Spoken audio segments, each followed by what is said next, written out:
2382 নম্বর হাদিস। এই হাদিসের বর্ণনাকারীর নাম সুফাই আল আসবাহি। উনি মদিনায় আসছে। মদিনা আসার পর দেখে ফাইজা হুয়া বিরাজুলিন কদ ইজতামা আলাইহিন নাস, এক ব্যক্তিকে ঘিরে রাখছে অনেক মানুষ। উনি বললেন মান হাযা, এটা কে? জনগণ কয় আবু হুরায়রা। ছিল না উনি নবীর সাহাবা আবু হুরায়রা। উনি কি করলেন? ফাদানাউতু মিনহি ফাকআদতু বাইনা ইয়াদাই, আমি তার কাছে গেলাম, তার পাশে বসলাম। একটু মন দিয়ে হাদিসটা শুনেন। আমি তার কাছে গেলাম, তার পাশে বসলাম। তো আবু হুরায়রা রাদিয়াল্লাহু তাআলা আনহুর পাশে বসার পর দেখি ওয়াহুয়া ইউহাদ্দিসুন নাস, তিনি মানুষকে হাদিস শোনায়। ফালাম্মা সাকাতা ওয়া খালা, তিনি যখন হাদিস পড়া থেকে অবসর হলেন এবং নির্জনতা অবলম্বন করলেন, কুলতু লাহু, আমি তাকে বললাম, লামা হাদ্দাসতানি হাদিসান হাদ্দাসানিহি রাসূলুল্লাহ সাল্লাল্লাহু আলাইহি ওয়াসাল্লাম, এমন একটা হাদিস আমাকে শোনান যে হাদিসটা আল্লাহর নবীর কাছ থেকে আপনি সামি'তাহু মির রাসূলিল্লাহ, যে হাদিসটা আপনি আল্লাহর নবীর কাছ থেকে নিজ কানে শুনছেন। আকালতাহু ওয়া আমিলতা আলিমতাহু ওয়া আকালতাহু, যে হাদিসটা আপনি বুঝেছেন এবং জেনেছেন এমন একটা হাদিস আপনি শোনান। আবু হুরায়রা জবাব দিলেন, লা আফআলু, আমি তোমাকে শোনাবো, লা উহাদ্দিসান্নাকা হাদিসান হাদ্দাসানিহি রাসূলুল্লাহ, আমি তোমাকে এমন একটা হাদিস শোনাবো যে হাদিসটা আল্লাহর নবী আমাকে শোনাইছেন, এই হাদিসটা আমি তোমাকে শোনাবো। ফানাশাবা আবু হুরায়রা নাশরাতান, আবু হুরায়রা সাথে সাথে বেহুশ হয়ে গেছে। কি হয়ে গেছে? হাদিস কিন্তু কয় নাই, বেহুশ হয়ে গেছে। আবু হুরায়রার হুঁশ ফিরে আসছে। আসার পর আবু হুরায়রা আবার বললেন, লা উহাদ্দিসান্নাকা হাদিসান হাদ্দাসানিহি রাসূলুল্লাহ ফি হাযাল বাইতি মানা মা মানা আহাদুন গায়রি ওয়া গায়রু, আমি তোমাকে এমন একটা হাদিস শোনাবো যে হাদিস আল্লাহ নবী আমার এই ঘরের মধ্যে শোনাইছে, আমি আর আল্লাহ নবী ছাড়া ঘরের মধ্যে কেউ ছিল না। সুবহান আল্লাহ। আবু হুরায়রা নাশরাতাল কুবরা, আবু হুরায়রা আবার বেহুশ হয়ে গেছে।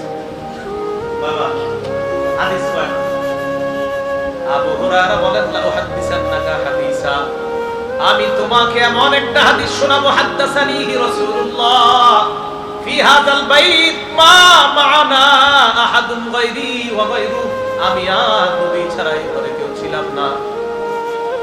এই কথা বলার পর আবু হুরায়রা আবার বেহুশ হয়ে গেছে। কি এমন হাদিস যে হাদিস বলতে পারে না? আবু হুরায়রা রাদিয়াল্লাহু তাআলা আবার বলে, আমি তোমাকে এমন একটা হাদিস শোনাবো, নবীজি এই ঘরে এই জায়গায় বসে হাদিসটা আমাকে শোনাইছে, আমি আর আল্লাহ নবী ছাড়া কেউ শুনে নাই। হাদিসটা আমি শুনছি, বুঝছি, আমার ভালোভাবে অনুধাবন করছি। আবার আবু হুরায়রা বেহুশ হয়ে গেছে 4 বার।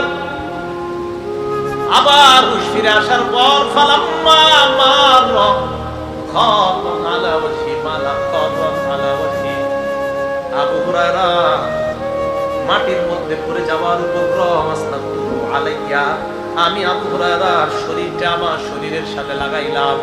দীর্ঘ সময় পর্যন্ত আমি তাকে এইভাবে আটকায় রাখলাম।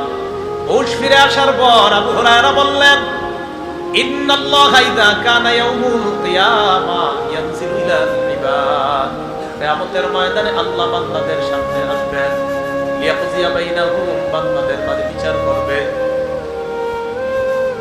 আউয়ালু মান ইয়াদউ বিহি রাজুলুন তাআল্লামাল ইলমা, সর্বপ্রথম আল্লাহ এমন বান্দাকে ডাকবে যে বান্দা ইলম শিখছে।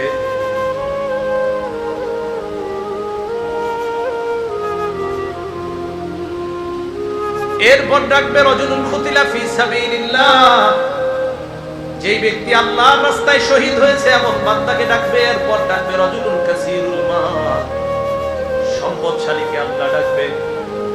প্রথমে আলেমকে আল্লাহ বলবে, আলাম মুআল্লিমকা মা আনজালতু আলা রাসূলি, আমি কি তোমাকে এমন বিদ্যা শিক্ষা দেই নাই যে বিদ্যা আমি আমার নবীর উপর নাযিল করেছিলাম।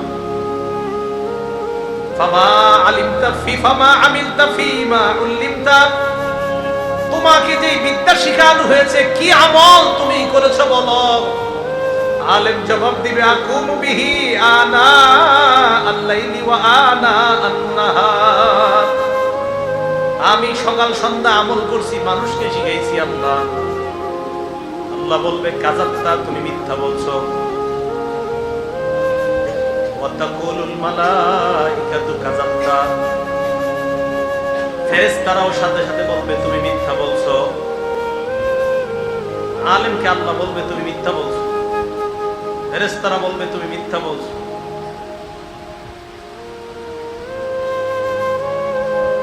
এরপর আল্লাহ শহীদকে ডাক দিয়ে বলবে তুমি কেন শহীদ হয়েছে বলো। শহীদ বলবে আল্লাহ আপনারই খুশি করার জন্য শহীদ হয়েছে। আল্লাহ বলবে এই কারণে না। আলেমকে আল্লাহ বলবে প্রথমে, এরপরে শহীদ। প্রথমে আলেমকেও বলবে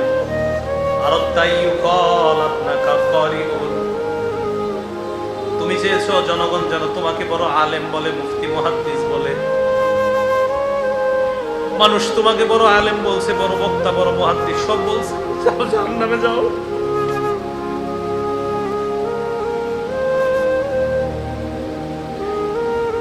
শহীদকে বলবে তুমি লড়াই করছো, মানুষ তোমাকে বাহাদুর বলবে এই কারণে, দুনিয়াতে বাহাদুর বলছে, যাও জাহান্নামে যাও। দাতাকে বলবে তুমি যেন বড় দাতা, এটা বলার জন্য তুমি দুনিয়াতে দান করছো, জাহান্নামে যাও। হাদিসে নবীজি বলছেন উলাইকা সালাসাতু তুসারু বিহিমুন নার আউয়ালু মান তুসারু বিহিমুন নার। এই তিনজনকে দিয়ে জাহান্নাম জ্বালাবে আল্লাহ। সর্বপ্রথম এই তিনজনের মাধ্যমে জাহান্নাম জ্বালাবে। মানুষকে দেখানোর জন্য যেন আমাদের আমল না হয়, আমাদের হজ, আমাদের কুরবানি, আমাদের জীবন, আমাদের মরণ সব কাকে খুশি করার জন্য বলেন? আল্লাহকে খুশি করার জন্য। মানুষকে দেখানোর জন্য যদি হয় একদম শেষ, জাহান্নামে যেতে হবে। আমি আবু হুরায়রা রাদিয়াল্লাহু তাআলা কেন বেহুশ হয়েছে হাদিস বলতে এবার বুঝছেন আপনারা। প্রথমে আলেমের কথা, উনি তো নিজে বড় আলেম ছিলেন একজন, টেনশনে হাদিস বলতে পারতেছেন, ভয়ে হাদিস বলতে পারতেছে না, যে আলেমদের দিয়ে শুরু করবে, আমি তো একজন আলেম। আবু হুরায়রা রাদিয়াল্লাহু তাআলা একবার, দুইবার, চারবার বেহুশ হয়ে গেছে, টেনশন পেরেশান। আপনাদের সাধারণদের উদ্দেশ্যে আজকে বয়ান করতে আসছে। শেষের দিকে কি এক হাদিস মাথায় আসে, এই হাদিস যখন মাথায় আসে তখন আর আপনাদেরকে বয়ান করতে মন চায় না। তখন মন চায় শুধু নিজেরে, আমরা হুজুর যারা আপনাদেরকে বয়ান করি, আমরা সাধারণ পাবলিক আপনাদেরকে কি বয়ান করি। বুঝাইতে চাইলাম কোরবানি তো সবাই করি ভাই, কাউরে দেখানোর জন্য কোনো আমল করেন না। নামাজও কাউরে দেখানোর জন্য বলবেন না, হজ কাউকে দেখানোর জন্য না। তাহলে আজকে থেকে আমি, আপনি, আমরা সবাই সিদ্ধান্ত, কি আলেম আর কি আপনারা, আমরা সবার সিদ্ধান্ত আমাদের ছোট বড় সব আমল কার জন্য হবে? আল্লাহর জন্য। আমরা সব আমল আল্লাহর জন্য কি করবো তো ইনশাআল্লাহ। তাহলে হজ কার জন্য, কোরবানি কার জন্য? এটা আল্লাহ বলছে ইন্না সালাতি ওয়া নুসুকি ওয়া মাহইয়ায়া ওয়া মামাতি লিল্লাহি রাব্বিল আলামিন। নিশ্চয় আমার নামাজ, ওয়া নুসুকি আমার কোরবানি, ওয়া মাহইয়ায়া আমার জীবন, ওয়া মামাতি আমার মরণ, লিল্লাহি রাব্বিল আলামিন বিশ্ব জগতের রব আল্লাহ। তাহলে আমাদের জীবন, আমাদের মরণ, আমাদের হজ, আমাদের কোরবানি, আমার সব ইবাদত, বলেন মোট কথা আমার আপনার জীবনটাই কার? আল্লাহ।